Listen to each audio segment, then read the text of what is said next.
Hello dear students, welcome to Reliant learning solution. और मैं आपका केमिस्ट्री टीचर। और आज हम लोग केमिस्ट्री में एक बहुत इंपॉर्टेंट चैप्टर स्टार्ट करेंगे, that is known as thermodynamics. और इस चैप्टर के बाद इसी में केमिस्ट्री में इंक्लूड होता है थर्मोकेमिस्ट्री। तो सबसे पहले हम थर्मोडायनेमिक्स पढ़ेंगे और उसके बाद थर्मोकेमिस्ट्री पढ़ेंगे। थर्मोडायनेमिक्स जो मैं ये चैप्टर स्टार्ट करने जा रहा हूँ, इस चैप्टर में अक्सर बच्चों को क्वेश्चंस में बहुत डाउट रहता है कि वो फॉर्मूला भूल जाते हैं, वो मेथड भूल जाते हैं। तो इस चैप्टर को बड़े ध्यान से देखिएगा। किसी भी पॉइंट पे आपको डाउट हो तो आप कमेंट सेक्शन में कमेंट करके हमको बता सकते हो, ठीक है। तो without wasting time let's start thermodynamics.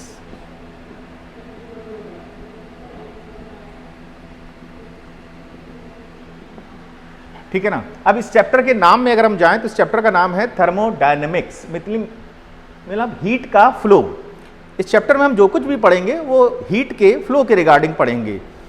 Heat का जब फ्लो होता है तो वर्क डन होता है, या हम उल्टा कहें कि अगर आप कहीं वर्क डन कर रहे हो तो हीट जनरेट होती है। अभी आप इस सिस्टम में या आप आसपास अपने जितनी भी गाड़ियां चलते देखते हो या कोई भी पंप चलते देखते हो, तो उस पंप में क्या होता है कि हम हीट को वर्क में कन्वर्ट करते हैं। हम पेट्रोल का कंबशन करते हैं, उससे हमें हीट मिलती है और उस हीट को हम वर्क में कन्वर्ट करते हैं। और इन अ सिमिलर मैनर अगर मैं आपसे कहूं कि अगर आप दोनों हाथों को अपने आपस में कस के रगड़िए, तो अगर आप अपने दोनों हाथों को कस के रगड़ेंगे थोड़ी समय के लिए, तो आप देखोगे कि हीट जनरेट होगी। तो ये जो फ्लो ऑफ हीट है, हम इसी फ्लो ऑफ हीट की स्टडी को ही हम थर्मोडायनेमिक्स कहते हैं। और इस थर्मोडायनेमिक्स में हम यही सब पढ़ेंगे। थर्मोडायनेमिक्स हम क्या क्या पढ़ेंगे जरा हम देख लें। थर्मोडायनेमिक्स में हम पढ़ेंगे कि जितने टर्म्स यूज होते हैं थर्मोडायनेमिक्स में वो पढ़ेंगे। इसके साथ साथ हम इसमें पढ़ेंगे कि स्टेट फंक्शंस क्या होते हैं, मतलब फंक्शंस पढ़ेंगे। इसमें हम वर्क डन कॉन्सेप्ट पढ़ेंगे। इसमें हम इंटरनल एनर्जी के बारे में पढ़ेंगे। इसमें हम एंट्रोपी के बारे में पढ़ेंगे। इसमें हम गिब्स फ्री एनर्जी के बारे में पढ़ेंगे। तो ये सब इसमें हम एंथैल्पी के बारे में भी पढ़ेंगे। तो ये सब इस चैप्टर में हम एक एक करके पढ़ेंगे। तो हम स्टार्ट करते हैं थर्मोडायनेमिक्स। जैसे मैं इसका पहला टॉपिक उठाता हूं कि टर्म्स यूज इन थर्मोडायनेमिक्स। कौन कौन से टर्म यूज होते हैं थर्मोडायनेमिक्स में। तो जो पहला टर्म है हमारा, उसको हम लोग बोलते हैं सिस्टम। अब अगर मैं आपसे कहूं कि सिस्टम क्या चीज होती है, तो सिस्टम यूनिवर्स का वो पार्ट होता है। आपके चारों तरफ आप देखेंगे तो आपके चारों तरफ यूनिवर्स है। तो यूनिवर्स का वो पार्ट जिसकी आप स्टडी करने जा रहे हो, उस चीज को हम सिस्टम कहते हैं। अब वो कुछ भी हो सकता है, लाइक आप जिस मोबाइल के थ्रू आप हमको इस वक्त देख रहे हो, या जिस लैपटॉप के थ्रू या जिस टैब के थ्रू हमको देख रहे हो, वो इस समय आपके लिए सिस्टम है। अगर आप चाय बना रहे हो तो जो चाय की केटल है वो आपके लिए सिस्टम है। मान लीजिए आप लैब में कोई रिएक्शन कैरी कर रहे हो किसी बीकर के अंदर, तो वो बीकर उस समय आपके लिए सिस्टम की तरह काम करता है, ठीक है। तो सिस्टम क्या है? Part of universe under study. जिसकी हम स्टडी करने जा रहे हो, उस सिस्टम के, उस यूनिवर्स के उस पार्ट को हम सिस्टम कहते हैं।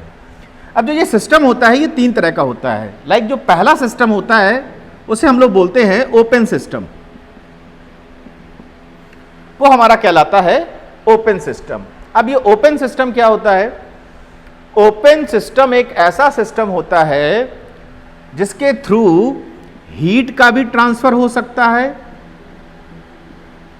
और मास का भी ट्रांसफर हो सकता है।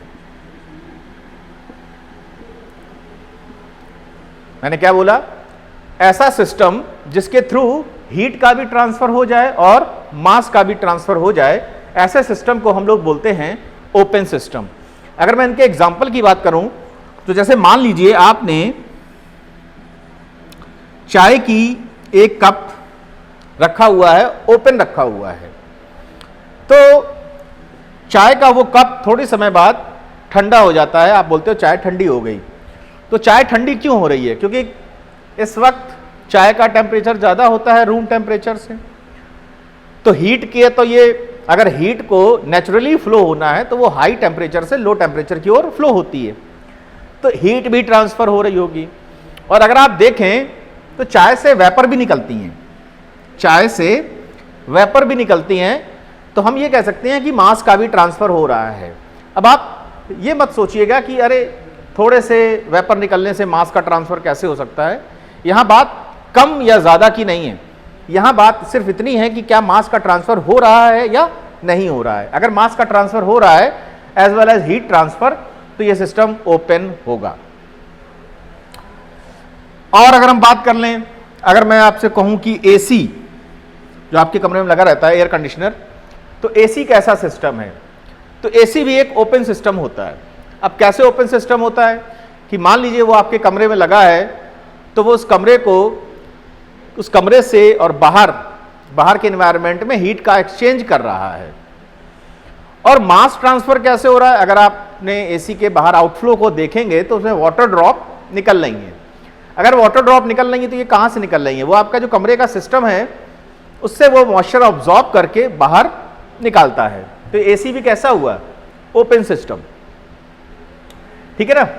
अगर हम ह्यूमन बॉडी की बात करें, ह्यूमन बॉडी की अगर हम बात करें, तो आप बताइए ह्यूमन बॉडी कैसा सिस्टम होगा? ओपन सिस्टम या क्लोज सिस्टम? थोड़ी देर के लिए आप कमेंट सोचिए और मैं आगे बढ़ता हूं कि ह्यूमन बॉडी के बारे में आपका क्या ख्याल है। अब अगर इस ओपन सिस्टम के बाद अगर हम आते हैं क्लोज सिस्टम पर, क्लोज सिस्टम, तो क्लोज सिस्टम थर्मोडायनेमिक्स में उसको कहते हैं जिसमें सिर्फ हीट ट्रांसफर होती है, मास का ट्रांसफर ओपन सिस्टम में नहीं होता है। सॉरी, क्लोज सिस्टम में मास का ट्रांसफर नहीं होता है। सिंपल सा एग्जांपल है कि वही चाय की प्याली जो मैंने अभी रखी थी थोड़ी देर पहले, जिसको हम ओपन सिस्टम कह रहे थे, अगर उसको हम क्लोज कर दें, उसके ऊपर कोई भी प्लेट रख दें, तो अब क्या आप देखोगे कि सिर्फ हीट का ट्रांसफर होगा, मास का ट्रांसफर अब नहीं होगा। क्लोज सिस्टम के एग्जांपल अगर मैं देखूं तो ऑल डायाथर्मिक सिस्टम, ये एक वर्ड है जो बार में आपके कहीं न्यूमेरिकल में यूज हो सकता है। डायाथर्मिक का मीन्स होता है कि उसका टेम्परेचर कांस्टेंट है, और उसका टेम्परेचर कांस्टेंट है दैट मीन्स उसमें हीट ट्रांसफर नहीं हो रहा है, ठीक है। तो ऑल डायाथर्मिक सिस्टम को भी हम क्लोज सिस्टम कहते हैं। ये क्लोज सिस्टम का एग्जांपल है ऑल डायाथर्मिक सिस्टम। अगर मैं आइसोलेटेड सिस्टम की बात करूं, अगर मैं आइसोलेटेड सिस्टम की बात करूं, तो ये ऐसा सिस्टम जिसमें से ना तो हीट ट्रांसफर होती है और ना ही मास ट्रांसफर होता है। तो ऐसा सिस्टम जिससे ना हीट ट्रांसफर हो ना मास ट्रांसफर हो, ऐसे सिस्टम को हम लोग बोलते हैं आइसोलेटेड सिस्टम। अगर हम यूनिवर्स की बात करें, पूरे यूनिवर्स की बात, तो यूनिवर्स एक आइसोलेटेड सिस्टम में हम मान सकते हैं, क्योंकि सब कुछ तो यूनिवर्स के अंदर ही है, ठीक है। तो ये बहुत छोटी सी बात थी, ये कभी शायद एग्जाम में ना पूछी जाए, तो मैंने बता दिया कि सिस्टम क्या होता है। कि सिस्टम मतलब जिसमें जिस चीज़ को हम स्टडी कर रहे हैं उसको सिस्टम बोलते हैं, और ये तीन तरह का होता है, ओपन, क्लोज और आइसोलेटेड, ठीक है ना। इसके बाद आता है सराउंडिंग। सिस्टम के बाद आपका आता है सराउंडिंग्स। अब ये सराउंडिंग्स क्या होता है? Except system all is surroundings. कि सिस्टम को अगर हम छोड़ दें तो यूनिवर्स के उस पार्ट को हम क्या बोलेंगे? सराउंडिंग्स। यानी सिस्टम और सिस्टम के जो भी अगल बगल में है वो सब क्या है? सराउंडिंग्स। और आप देखिएगा जब आप थर्मोडायनेमिक्स के न्यूमेरिकल को सॉल्व करोगे तो एक रिएक्शन कैरी हो रही होगी, और उस रिएक्शन जिस कंटेनर में कैरी हो रही होगी उस कंटेनर से और बाहर की सराउंडिंग्स के बीच में हीट का ट्रांसफर हो सकता है, वर्क का ट्रांसफर हो सकता है। तो हम जो कुछ भी न्यूमेरिकल सॉल्व करेंगे वो बस यही कॉन्सेप्ट पे सॉल्व करेंगे कि सिस्टम और सराउंडिंग के बीच में क्या क्या हो रहा है, हमको बस वही प्रॉब्लम को सॉल्व करना है। अगर हम सिस्टम और सराउंडिंग को मिला दें कि सिस्टम प्लस सराउंडिंग, तो आपका बन जाएगा यूनिवर्स। ठीक है, ये तो कोई बहुत बड़ी बात नहीं थी कि सिस्टम और सराउंडिंग को मिला दें तो आपको क्या बन जाएगा, यूनिवर्स। ठीक है, थोड़ा सा एक चीज और देख लें, बाउंड्री की बात कर लें। बाउंड्री क्या होता है? बाउंड्री सिस्टम एंड सराउंडिंग को जो डिफरेंशिएट करे, that differentiate between system and surrounding, यानी सिस्टम और सराउंडिंग को जो अलग करती है उसको हम बाउंड्री बोलते हैं। जैसे मैं आपको एग्जांपल लूं, जैसे मान लीजिए ये कंटेनर में कोई रिएक्शन हो रही है, तो जो इस कंटेनर की वॉल है, जो इस कंटेनर की वॉल है, या इस कंटेनर की वॉल को क्लोज कर दें मान लीजिए, तो जो इस कंटेनर की वॉल है वो इस सिस्टम और इस सराउंडिंग के बीच में बाउंड्री की तरह वर्क कर रही है। अभी जो बाउंड्री होती है वो रियल भी हो सकती है और इमेजिनरी भी हो सकती है। रियल का मतलब क्या है कि जैसे मान लीजिए आपको ये सिस्टम दिख रहा है तो आपको ये पता चल रहा है कि ये इस सिस्टम की बाउंड्री है। और मान लीजिए अगर मैं यहां पर, यहां तक वाटर भरा है और कोई भी प्रोसेस इसके अंदर हो रही है, तो आप इस तरफ से तो बता सकते हो कि ये चलिए आपकी रियल बाउंड्री है। लेकिन अगर मैं इसकी बात करूं, ये इसके ऊपर, तो आप ये नहीं बता पाओगे कि इसकी बाउंड्री क्या है। ऐसा कौन सा बाउंड्री है या ऐसी कौन सी लाइन है जो इस सिस्टम को और इसके सराउंडिंग को डिफरेंशिएट कर रही है। इसी तरीके से जो इसी तरीके से जो आपकी बाउंड्री होती है वो रिजिड भी हो सकती है और वो आपकी फ्लेक्सिबल भी हो सकती है। रिजिड मतलब मान लीजिए आपका पास एक ऐसा कंटेनर है, आपका परफेक्टली क्लोज कंटेनर है, तो क्या इसकी बाउंड्री अपनी जगह को छोड़ेगी? नहीं छोड़ेगी, तो that is a rigid boundary. अभी फ्लेक्सिबल बाउंड्री में क्या आता है कि मान लीजिए आपके पास एक ऐसा पिस्टन है जो मूव कर सकता है, मूवेबल पिस्टन, तो आप इसको क्या बोलोगे? फ्लेक्सिबल बाउंड्री, क्योंकि जैसे ही आप इसको नीचे से हीट करोगे ये पिस्टन ऊपर जाएगा, ठीक है ना, या ये पिस्टन ऊपर नीचे जाएगा, तो ये मूव कर सकता है, तो ये इसकी बाउंड्री कैसी हो गई? Flexible boundary. तो ये बाउंड्री होती है, रियल हो सकती है, इमेजिनरी हो सकती है, रिजिड हो सकती है, या फ्लेक्सिबल हो सकती है। तो ये जो चीजें थी ये बहुत छोटी छोटी बातें थी जो आपकी उसमें आती हैं। अब जो आता है इंपॉर्टेंट चीज, एक आता है एक्सटेंसिव एंड इंटेंसिव प्रॉपर्टीज। इसको जरा ध्यान से देखें कि एक्सटेंसिव और इंटेंसिव प्रॉपर्टीज क्या होती हैं। पहला इंपॉर्टेंट टॉपिक है थर्मोडायनेमिक्स का, और इससे क्वेश्चन आ सकता है। मैं ये नहीं कह रहा हूं कि आएगा ही, लेकिन आ सकता है मे बी। तो पढ़ने में क्या दिक्कत है, पढ़ लेते हैं एक्सटेंसिव और इंटेंसिव को। तो देखिए, अच्छा ये जो प्रॉपर्टीज है वो बता दूं, जितनी भी आपने अभी तक यूनिट्स वगैरह पढ़ रखी हैं, डेंसिटी, मास, वॉल्यूम, रिफ्रैक्टिव इंडेक्स, ईएमएफ, ठीक है ना, मोलैरिटी, नॉर्मेलिटी, मोलैलिटी, मोल, फ्रैक्शन वगैरह वगैरह, जो कुछ भी है वो सब इसी के अंदर है। हमने उन्हीं प्रॉपर्टीज को दो पार्ट्स में डिवाइड किया है, एक है एक्सटेंसिव और दूसरी है इंटेंसिव, ठीक है। तो अगर हम एक्सटेंसिव की बात करें तो जो एक्सटेंसिव होती है वो depend on mass of system, मतलब ऐसी प्रॉपर्टीज जो सिस्टम के मास पर डिपेंड करें। कैसे इनको आइडेंटिफाई करते हैं वो भी हम देखेंगे। और अगर हम बात करें इंटेंसिव की, जो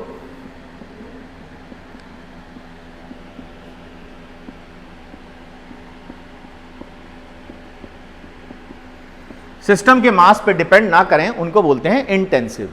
तो आप इसको याद कैसे रखोगे? याद रखने का एक बहुत अच्छा तरीका है कि यहां पर इन वर्ड लगा हुआ है और इन वर्ड का मतलब है इंडिपेंडेंट।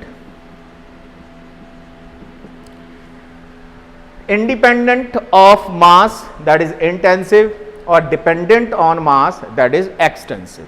ठीक है, एक बात और जान लीजिए, पहली बात। दूसरी बात जान लीजिए, the ratio of two extensive is a intensive property।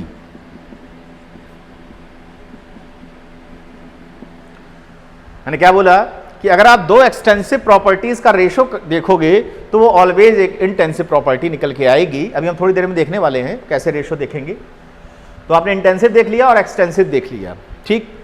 लेकिन क्या है कि इनकी डेफिनेशन से हमें एक्चुअली में पता नहीं चल पाता है, समझ नहीं पाते हैं कि वाकई में ये क्या है। जैसे मैं आपसे बोलूं कि कलर के बारे में आपका क्या ख्याल है, कि कलर कैसी प्रॉपर्टी है, इंटेंसिव है कि एक्सटेंसिव है, तो शायद आप कंफ्यूज हो। अगर आपको इसका आंसर पता है कि ये इंटेंसिव है तो अच्छी बात है, और अगर आपको नहीं पता है तो शायद मैंने कहा ना कि सिर्फ इस डेफिनेशन से हम समझ नहीं पाते हैं।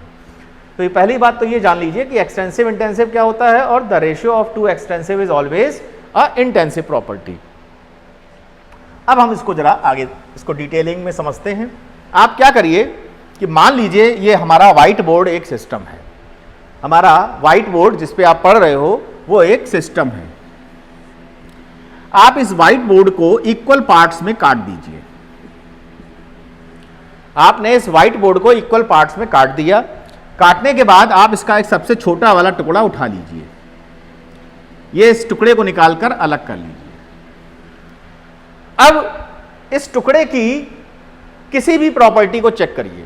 जैसे कि मैंने क्या कहने का मतलब है मेरा कि जैसे ये व्हाइट बोर्ड है और व्हाइट बोर्ड का आपको कलर दिख रहा है व्हाइट। अब आपने क्या किया, इसके छोटे छोटे टुकड़े कर लिए और इस टुकड़े को निकालकर अलग कर लिया। और आपको यह पता करना है कि जो कलर है वो एक्सटेंसिव है कि इंटेंसिव है। अगर आपको यह पता करना है तो आप ये देखिए कि इस टुकड़े का भी कलर कैसा होगा, व्हाइट, यानी कलर चेंज नहीं हुआ आपने इसके टुकड़े करने के बाद भी। तो अगर आप सिस्टम को इक्वल पार्ट्स में कट करते हो और एक छोटे से टुकड़े को देखते हो तो जो प्रॉपर्टी चेंज नहीं हो रही हैं वो सब इंटेंसिव हैं, और जो चेंज हो रही हैं वो सब एक्सटेंसिव है। ठीक, ध्यान से मैं बता दूं आपको क्या फंडा आपको यूज करना है। आपको ये व्हाइट बोर्ड लिखना है, इस व्हाइट बोर्ड को इक्वल पार्ट्स में कट कर देना है, सबसे छोटा वाला टुकड़ा उठाना है, उसके बाद उसमें देखना है कि जो प्रॉपर्टी चेंज नहीं हो रही हैं वो सब इंटेंसिव हैं और जो प्रॉपर्टी चेंज हो रही हैं वो एक्सटेंसिव हैं। और आइए अब हम इनके एग्जाम्पल देखते हैं। तो हम एक तरफ एक्सटेंसिव लिख लेंगे और दूसरी तरफ इंटेंसिव लिख लेंगे। तो स्टार्ट करता है। लाइक अगर हम पहली यूनिट की बात करें मास, तो अगर आप इस व्हाइट बोर्ड के इक्वल पार्ट्स करोगे और एक छोटा टुकड़ा उठाओगे तो इस व्हाइट बोर्ड का मास अगर मान लीजिए 2 किलोग्राम है तो उस छोटे टुकड़े का मास क्या 2 किलोग्राम होगा? नहीं, उस छोटे टुकड़े का मास 100 ग्राम या 200 ग्राम होगा, यानी वो प्रॉपर्टी चेंज हो गई। अगर वो हो गई तो वो यहां आएगी एक्सटेंसिव में। अब अगर हम बात करें वॉल्यूम, तो अगर आप इस व्हाइट बोर्ड के टुकड़े करोगे तो वॉल्यूम भी छोटे टुकड़े का अलग होगा इस पूरे व्हाइट बोर्ड के कंपैरिजन में। इसका मतलब है कि वॉल्यूम भी कैसी है आपकी? एक्सटेंसिव। अब अगर हम एक यूनिट की बात करें डेंसिटी, अगर हम एक डेंसिटी की बात करें तो डेंसिटी का फॉर्मूला क्या होता है? Mass by volume. मास कैसी प्रॉपर्टी है? एक्सटेंसिव। और वॉल्यूम भी कैसी प्रॉपर्टी है? एक्सटेंसिव। तो मैंने भी बोला था कि दो एक्सटेंसिव का रेशो अगर आप करोगे तो आपको इंटेंसिव मिलेगी। तो ये डेंसिटी हो गई आपकी इंटेंसिव। और भी कोई यूनिट उठा लीजिए, कोई भी, मास हो गया, वॉल्यूम हो गया। जैसे मैंने यूनिट उठा ली मोलैरिटी, कैपिटल M। तो मोलैरिटी की अगर मैं बात करूं तो अगर आपके पास एक पूरा सोल्यूशन है तो पूरे सॉल्यूशन की मोलैरिटी अगर 2 मोलर है तो अगर आप उससे से 5 ml सोल्यूशन बाहर निकाल लो और उसकी मोलैरिटी चेक करोगे तो उस 5 ml वाले सोल्यूशन की भी मोलैरिटी 2 ml होगी। तो यहां पर आ जाएगा मोलैरिटी, नॉर्मेलिटी, मोलैलिटी, ठीक है ना। तो ये सब किस में आ गया? इंटेंसिव में। और अगर हम लोग बात करें तो मैं आपको बताऊं कि ये थर्मोडायनेमिक्स चैप्टर में जितनी प्रॉपर्टी यूज होती हैं, like enthalpy, like entropy, like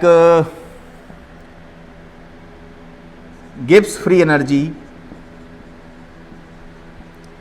like internal energy,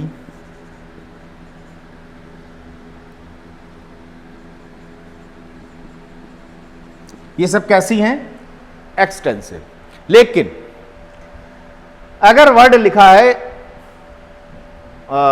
specific internal energy, ऐसा कुछ वर्ड करके लिखा हुआ है, या स्पेसिफिक एंट्रोपी, या स्पेसिफिक गिब्स फ्री एनर्जी, या स्पेसिफिक एंथैल्पी, ऐसा कोई वर्ड लिखा हुआ है, या स्पेसिफिक वॉल्यूम ही क्यों ना लिखा हो, ठीक। तो अगर स्पेसिफिक वर्ड अगर कहीं आता है तो उसका मतलब होता है वॉल्यूम पर यूनिट मास। जैसे आपने एटॉमिक स्ट्रक्चर में चैप्टर पढ़ा होगा स्पेसिफिक चार्ज, तो स्पेसिफिक चार्ज क्या होता था? Q/m। तो ऐसे अगर मैं बोलूं स्पेसिफिक वॉल्यूम तो क्या हो जाएगा? वॉल्यूम पर यूनिट मास, यानी वॉल्यूम बाई m। तो अगर मैंने वर्ड स्पेसिफिक इसके आगे लगा दिया तो ये पर यूनिट मास हो जाता है। और अगर ये पर यूनिट मास हो जाता है तो ये भी एक्सटेंसिव और ये भी एक्सटेंसिव, तो वो प्रॉपर्टी कहां चली जाएगी? इंटेंसिव में। तो अगर मैंने इनके आगे कोई स्पेसिफिक वर्ड लगा दिया तो वो सारी प्रॉपर्टी इंटेंसिव में ऑटोमेटिक कन्वर्ट हो जाएंगी। तो स्पेसिफिक वॉल्यूम भी कैसी होगी प्रॉपर्टी? इंटेंसिव। अगर मैं पीएच की बात करूं तो पीएच भी कैसी होगी? इंटेंसिव। क्योंकि अगर चाहे 100 ml सोल्यूशन आपको अगर दिया गया है, उसका पीएच अगर कुछ भी है, ठीक है, जैसे मान लीजिए अगर हम वाटर को न्यूट्रल मान लें 7 पीएच का मान लें, तो चाहे आप 100 लीटर पानी लो, चाहे 1 लीटर पानी लो, उसका पीएच चेंज नहीं होगा। तो पीएच कैसा हो गया आपका? इंटेंसिव। तो इस तरीके से हम एक्सटेंसिव और इंटेंसिव प्रॉपर्टीज को चेक करते हैं कि कैसे हम उसको करेंगे। तो मैंने आपको तरीका बता दिया है। तो ये हो गया आपका एक्सटेंसिव और इंटेंसिव प्रॉपर्टी। अब हम लोग यहां बात करने जा रहे हैं state function and path function.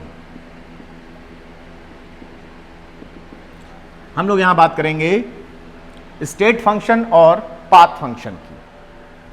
तो सबसे पहले हम लोग बात करेंगे स्टेट फंक्शन की।